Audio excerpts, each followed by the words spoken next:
Falls colour. ఇప్పుడు zebra lines ఎంత ఇంపార్టెంటో ఫాల్స్ కలర్ కూడా మనకి ఎక్స్పోజర్ ప్రాపర్గా చేయడానికి యూజ్ అవుతుంది. సో ఫాల్స్ కలర్ మీరు ఇక్కడ ఒకసారి చూస్తే ఇక్కడ మీకు కొన్ని కలర్స్ కనపడుతున్నాయి. ఇక్కడ లెఫ్ట్ సైడ్ ఇక్కడ magenta colour, blue colour, 18% mg middle grey, అంటే 0 to 100 అనమాట. 0 అంటే ఫుల్ బ్లాక్, 100 అంటే ఫుల్ వైట్ అనమాట. సో అందువల్ల ఇందాక కూడా మనము జీబ్రా లైన్స్ కూడా 90% పెట్టుకున్నాం. ఎందుకంటే మరీ బ్లో అయిపోయిందంటే దాంట్లో డీటెయిల్స్ ఉండవు స్కైలో, లేకపోతే ఫుల్ వైట్ థింగ్స్ లో. ఇక్కడ రెడ్ లో కనపడిందంటే 95% దాటితే అది రెడ్ లో కనపడుతుంది. మీకు చెప్పాను కదా, ఇక్కడ కూడా ఏంటంటే మన సెట్టింగ్స్ లోపలికి వెళ్లకుండా మనం ఇక్కడ లట్ ఆన్ చేసి పెట్టామనుకోండి, ఆన్ చేసి పెట్టాను కదా, ఇప్పుడు లట్ మీకు సో ప్రతిసారి లోపలికి వెళ్ళి చేసుకోవాలనే ఆప్షన్ మనకు అవసరం లేదనమాట.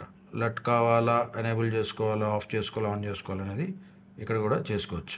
టచ్ టు ఫోకస్ అనమాట. అంటే ఇది యాక్చువల్గా మీకు మనకి ఈ సెకండ్ ఆప్షన్ ఉంది కదా సబ్ మెన్యూలో, కెమెరా దాంట్లో.